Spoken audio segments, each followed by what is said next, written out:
जय हिंद दोस्तों, आज आप लोग हम थेल्स प्रमेय सिद्ध करके दिखाएंगे कि थेल्स प्रमेय क्या होता है। थेल्स प्रमेय या उसी को बोला जाता है आधारभूत समानुपातिक प्रमेय। ठीक है, ये काफ़ी ज़्यादा इंपॉर्टेंट है, इस पर काफ़ी ज़्यादा क्वेश्चन बनते हैं बोर्ड एग्जाम में, इसलिए आप इसको समझना काफ़ी ज़्यादा आपके लिए ज़रूरी है। इसको समझिए और मेरे साथ जुड़े रहिए।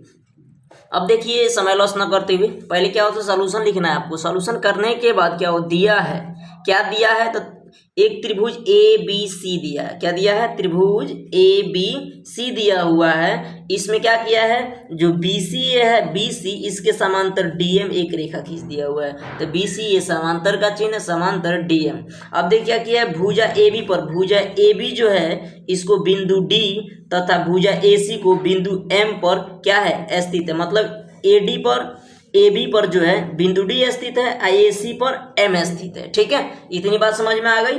अब क्या ज्ञात करना है या क्या सिद्ध करना है वो देख लेते हैं। सिद्ध करना है ए डी बटा डी बी बराबर ए एम बटा एम सी, ए एम बटा एम सी, ये आपको सिद्ध करना है। इसी को हम बोलेंगे थेल्स प्रमेय। इतना आप सिद्ध कर लेंगे तो थेल्स प्रमेय आपको अनुमान लग जाएगा। इस पे क्वेश्चन भी मैं आपसे कराऊंगा, आप आराम से इसका क्वेश्चन कर पाएंगे। अब ध्यान दीजिए, कह रहा है रचना में क्या करना है, तो रचना क्या है, पी एम, मतलब जो ये पी एम है ये लंब है, चढ़ के बैठा हुआ है। लंब का मतलब इस पे 90 डिग्री का कोण बन रहा है। इतनी बात समझ में आ गई। लंब है किस पर, ए डी पर, ए डी पर लंब है। और जो डी के है ये लंब है ए एम पर। इतनी बात समझ में आ गई। और डी को सी से तथा एम को बी से मिलाया। इतनी बात समझ में आपको आ गई। वही चीज हमने लिखा है समय की बचत के लिए। ठीक है, अब प्रमाण में आते हैं। अब लिखेंगे त्रिभुज ए डी एम, त्रिभुज ए डी एम, त्रिभुज ए डी एम का क्षेत्रफल बटा त्रिभुज। अब देखिए, वो त्रिभुज के बाद ये वाला त्रिभुज हम लेंगे। ठीक है, ये वाला त्रिभुज ले लेते हैं, कोई दिक्कत। यहाँ से आइए, जैसे मैं जो खींच रहा हूँ थोड़ा थोड़ा आपको दिखाई दे रहा हो, ये वाला त्रिभुज ले लेते हैं, कोई दिक्कत तो नहीं है। ये बात समझ में आ रही होगी आपको। ये वाला त्रिभुज खींच रहा हूँ, तो इस त्रिभुज का नाम है त्रिभुज डी एम बी, त्रिभुज डी एम बी का क्षेत्रफल। एक फार्मूला आप जानते हैं, त्रिभुज का क्षेत्रफल बराबर 1/2 गुणे आधार गुणे शीर्ष लंब, या इसको ऊंचाई भी कह लेते हैं। वही फार्मूला नीचे भी लगाना है, 1/2 गुणे आधार गुणे शीर्ष लंब। आइए, 1/2 है तो 1/2 लिख दिए। अब देखिए आधार किस त्रिभुज के लिए, तो त्रिभुज A D M, A D M इसके लिए लंब कौन है, तो देखिए लंब जहाँ 90 डिग्री कोण बन रहा है वहाँ लंब है, तो यहाँ लंब है। तो इस लंब कौन है, तो इस पे लंब है। ठीक है, तो लंब कौन है, इस पे लंब है, तो किस पे, तो आधार के, जिस पे टिका होगा वो चीज। जैसे ये चीज मैं आपको दिखाता हूँ, ये कलम है, इस पे आके ये बैठा हुआ है ना, ये बैठा हुआ है, तो ये आपका यहाँ से यहाँ तक आधार हुआ, ये आपका क्या हुआ, लंब हुआ।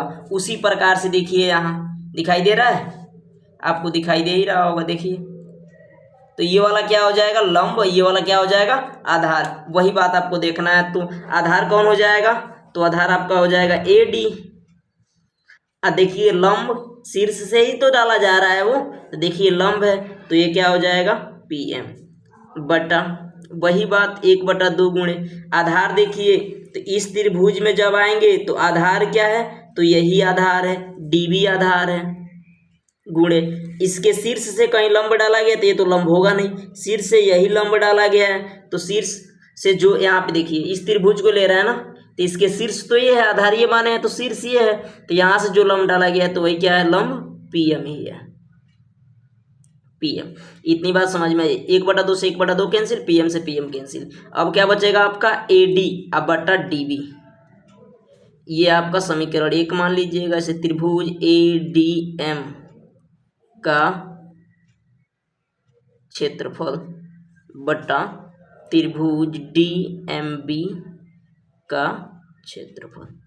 इतना समझ में आ रहा होगा, इसको समीकरण 1 मान लीजिए। इतनी बात समझ में आ गई, चलिए आगे चलते हैं।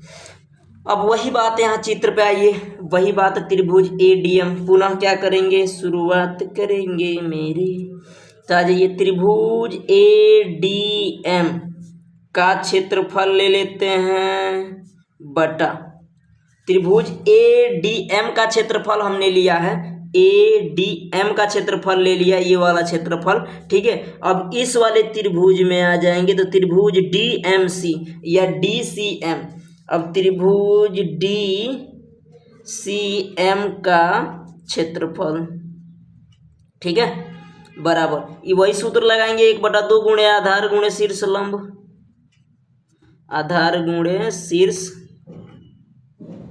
लंब, वही फार्मूला नीचे भी अप्लाई कीजिए, 1/2 गुणे आधार गुणे शीर्ष लंब।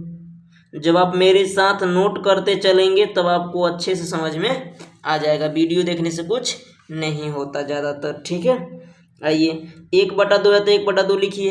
अब चित्र को देखिए ध्यान से, जो आपका चित्र दिया हुआ है, चित्र आपका दिया है इस त्रिभुज में जो है, अब इधर से चल रहा है ना, तो इधर, तो इसके लिए आधार कौन, इसके लिए शीर्ष, अब ये मान लिया गया ये वाला शीर्ष है, यहाँ दिखाई दे रहा है, ये शीर्ष है, ये क्या हो जाएगा, इसके लिए लंब हो गया, ये क्या हो गया आधार, तो आधार क्या हो गया AM, क्या हो गया AM, और लंब कौन है तो भाई DK, ये बात समझ में आ गई, बटा 1/2 गुणे। अब आइए इस त्रिभुज में, आइए इस त्रिभुज में, तो इसके शीर्ष लंब यही तो खींचा गया है, तो इस शीर्ष लंब, लेकिन किस पे खींचा गया, तो आधार किस पर, तो KC MC, किस पर, तो MC पर, ध्यान दीजिए इधर ये त्रिभुज है ना, यहीं पे चलेंगे ना, तो MC, आधार क्या हो जाएगा MC। अब देखिए शीर्ष लंब कौन है, तो यही तो शीर्ष लंब है, तो DK साहब ही शीर्ष लंब है, वही बात यहाँ भी करनी है, कट गया है, इससे ये कट गया तो बचे क्या, AM बटा MC बच गया। अब आपका ये त्रिभुज इस समीकरण 2 मान लेते हैं, ठीक है, समीकरण 2 है आपका। अब आप एक बात बताइए, एक ही आधार से जो बने होते हैं, एक ही आधार से, तो ये वाला तो आधार एक ही है, इससे ये वाला भी त्रिभुज बन रहा है, इसी से ये वाला भी बन रहा है, तो एक ही आधार से बने त्रिभुज का क्षेत्रफल क्या होता है, बराबर होता है, यानी त्रिभुज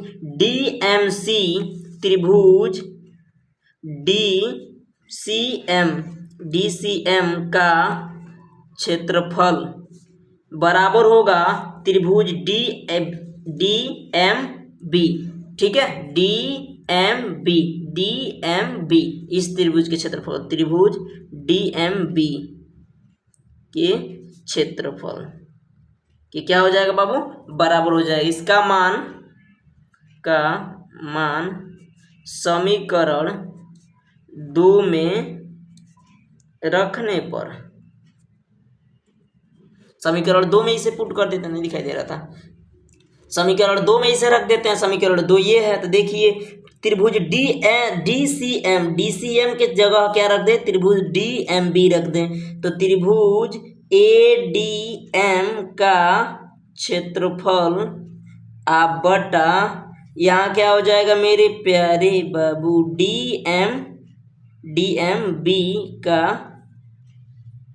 क्षेत्रफल बराबर क्या हो जाएगा, AM बटा MC, समीकरण 3।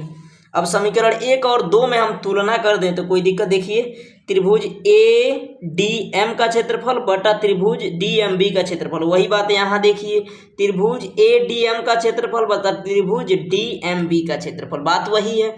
तो जब ये वाला पक्ष, एक पक्ष जब ये बराबर है तो ये वाला पक्ष भी तो क्या होगा, बराबर ही होगा, तो कुछ लिख देंगे ताकि समझ में आए। समीकरण 1 व 3 में तुलना करने पर,